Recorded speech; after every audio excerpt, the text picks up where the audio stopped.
Allie of Alicia Petiti Photography, and I am so glad that you got your hands on the best day ever wedding planner. In this wedding planner, you're going to be able to plan budgets, timelines, seating charts, and everything in between. It was designed to help give you a stress-free planning process and keep you organized with everything in one place. Also, you can take it on the go, or you can be in your PJs at home, just on your couch, lounging around, planning your big day. In this video, I'm going to walk you through each page of your new planner to help you understand and utilize everything that is possible with this planner. Okay, so let's dive in.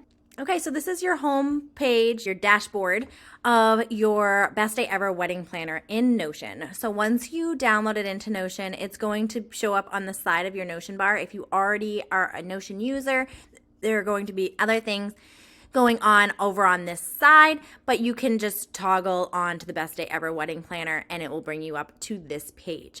You can also see each page that is going to be inside your planner from your dashboard or also on the sidebar. You can toggle through them there as well, but this main page is going to really just kind of give you a glance of everything that is going on.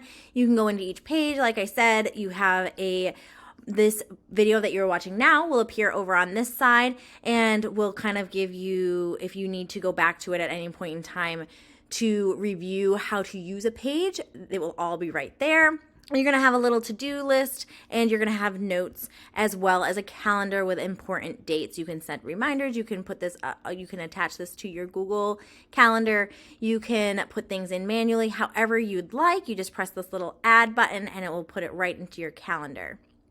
All right, so let's dive into the first page, budget. Okay, so this is your budgeting page. And the first thing you're gonna wanna do when you're on this page is figure out who is responsible for what and what your budgeted amount for each vendor is. I have already added in a bunch of different vendor types, but you can feel more than welcome to add in whatever vendor you need. If you need more, if you want to take out vendors, you can just add them in here. So you're going to have all your vendors here. Like I said, you're going to want to pick out your budgeted amount first here. You can see what your total is once you've figured out a budget for each item on here. You'll see what your total amount is, and you can see if you're okay with that amount. And then from there, once you start booking vendors, you're going to put in their name here, and then who is the responsible contact person for that vendor. You can add in whoever you like. So if you want to name these with actual names, you can create that and make it so there's a drop down. You can also who's the responsible paying party. So if you can also add things in here, but I did put in a column for contact and for responsible party because sometimes you might have a couple of people that are responsible for paying that vendor, but typically there's going to be one main contact person that is going to be in contact with that vendor. So you want to make sure that you know who each of those persons are. Then we already went over how you would have your budgeted amount. You want to make sure that that's there. You're going to put in your actual cost due, so the total due, what the amount, the deposit amount is going to be, when that is due, if it's paid, and then the remaining balance, the due date, and if that's paid. The remaining balance will automatically populate. So if you do the actual cost, say it's $300 and then you paid a deposit of $100, it's going to automatically populate that you owe $200. So you'll see that and you'll be able to see all your sums at the bottom of the page. So that is how you are going to navigate your budget page. Pretty straightforward here. You will notice that you can see an open button.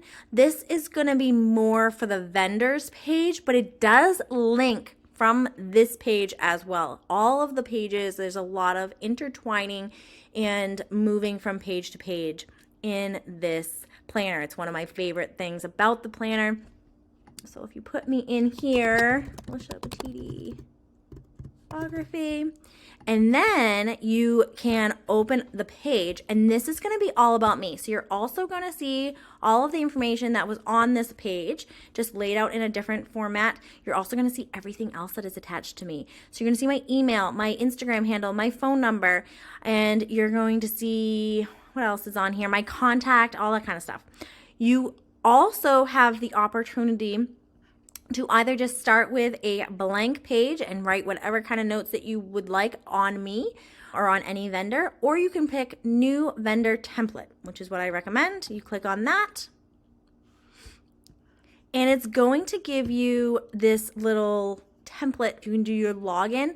So a lot of your vendors are going to give you like a portal or some kind of being able to log into their system.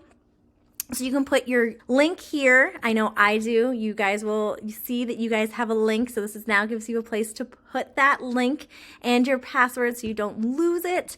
Any questions that you want to make sure that you ask them, you can just type in here. When is my question due? And then that reminds you that you need to contact them and ask them that question. You also can do any kind of inspiration pictures that you might have. So this is great for your florist or anything like that. Anything that you're going to have inspiration images for them. And then any notes that you have for that vendor. Okay, so that's it for the budget page. And next page is vendors. Perfect. We'll go from here. We're going to actually leave this all set up with the template already so you can see how it attaches. If we go into vendors, you can see that I am already linked here. So on the vendors page, you will have all of the vendors. Again, right here, the vendor types, you can add in your own vendors. If you just press new, you can add it in there. You can access your vendor name, who's their contact person. So let's actually do this. Allie, phone number, email, then you can put in website, Instagram handle. So you can see I added in all of my information. So when you open up this page, you will now see that not only is it pulling in whatever information I have put in for budget, but it is also pulling in the information that I have put here.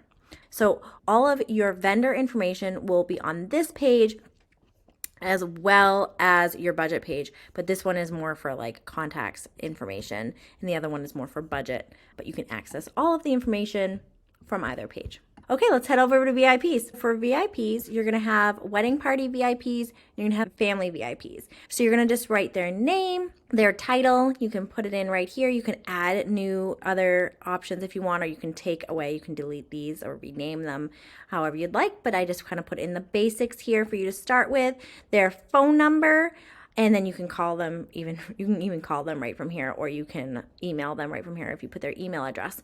So all of their information right here. Same for VIP family members. This is helpful for if you need to contact them all at once, like send them like a group text or group email.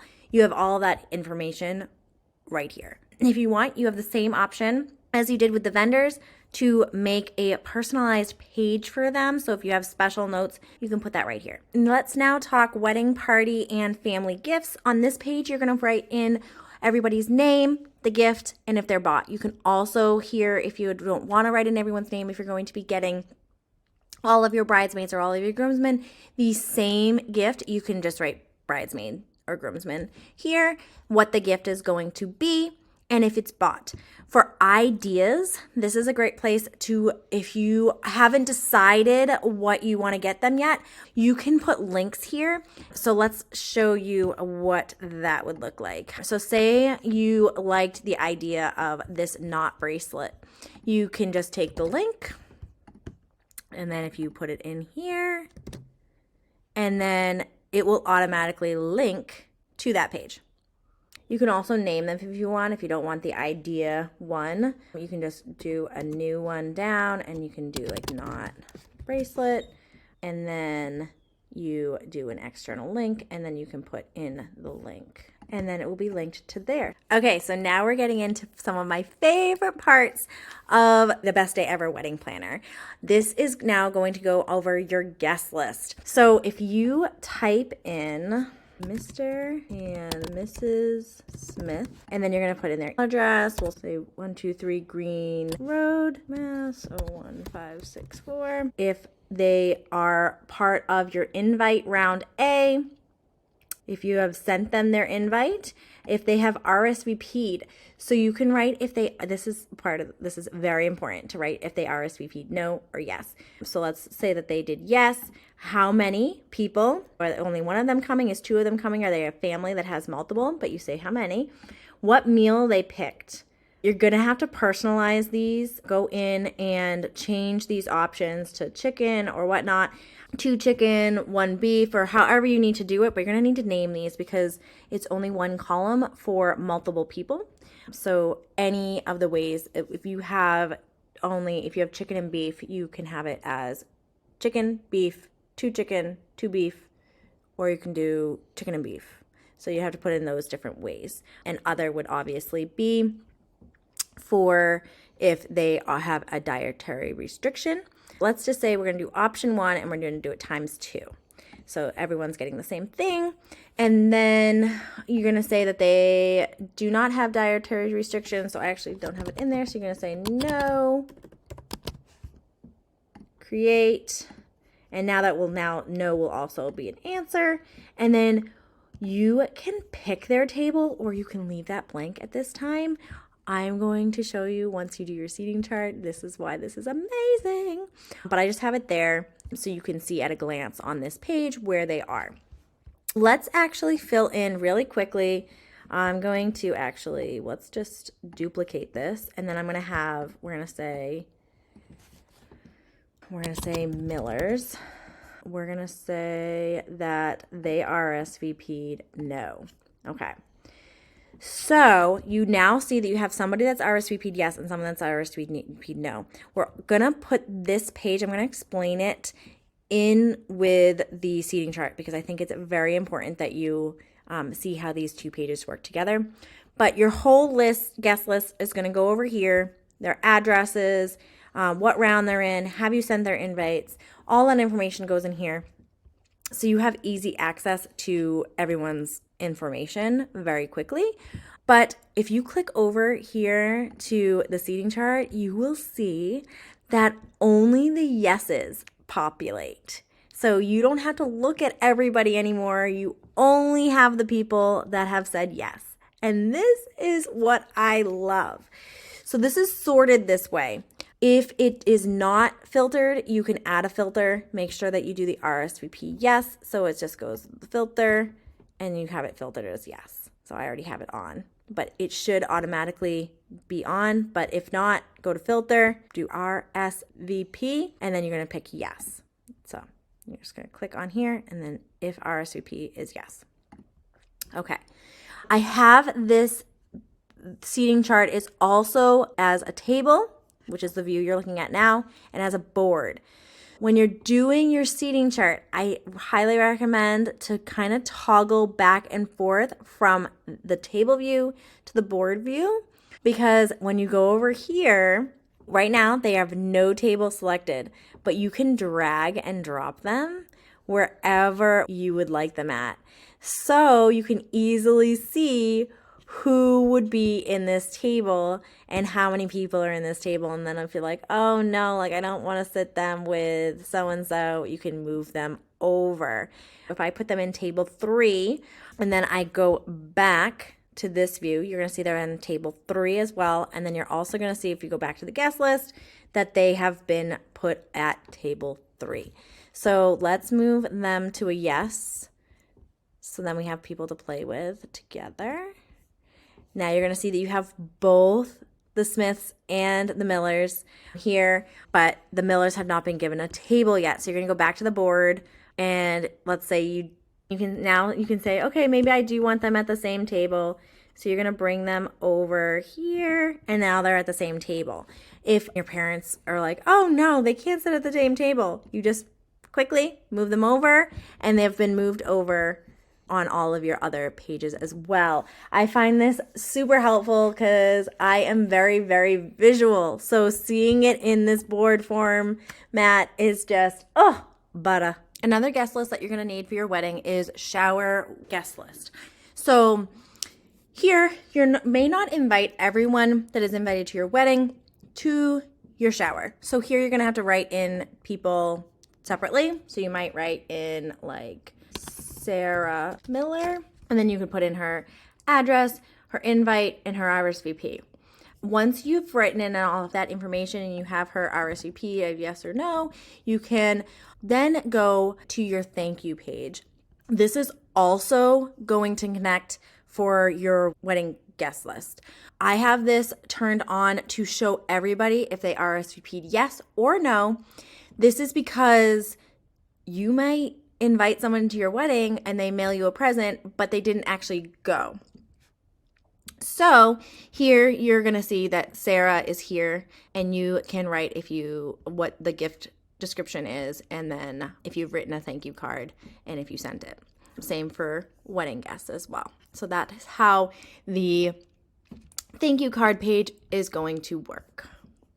Then moving on to planning your rehearsal dinner. You're going to be on the rehearsal dinner page, and it's going to say where, when, and who's coming, phone numbers, and email. A lot of times you either are emailing a lot of the people that are going to be going to your rehearsal dinner because it's a smaller group. It's the VIPs, and sometimes there's some out-of-town guests as well. So it's nice to have their emails and their phone numbers in one place. Really straightforward for this page. Let's move on to the timeline page. For timeline, this is actually the timeline template that I use for my couples. I do the getting ready locations, the ceremony location, the reception location, and if there's any photo locations. And then I start with all of these items for timing of the day, and I add and subtract as needed. Sometimes there's travel and sometimes there's not, but this will let you just put in times of the day and keep track of everything and keep notes on what is going to be happening at that time as well. I do highly recommend when it is time to work on your wedding day timeline to contact your wedding planner and your wedding photographer. They will help you with this process. They have done this many, many times before, and they know where time is needed and how much of it is needed. They'll know where to put in buffer time and where you can save time. So make sure to reach out to them, use them as a resource. Don't feel like you have to go at it on your own. Okay, your photo list. This is something also that your photographer will help you with. This is a great place to start. This is the list that I actually give all of my couples, and we work from here. We work from which ones that they would like to take out, what photos they'd like to add in. You can use this list to see what are commonly taken wedding party and family photos.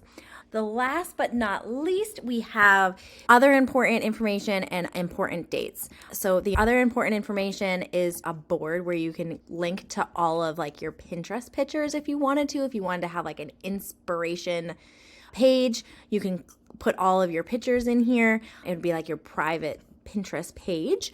And then also you can do this is a wedding planning checklist that you can go through and click off things as you're done if you are looking to make sure that you're dotting all your I's and crossing all your T's in honeymoon planning.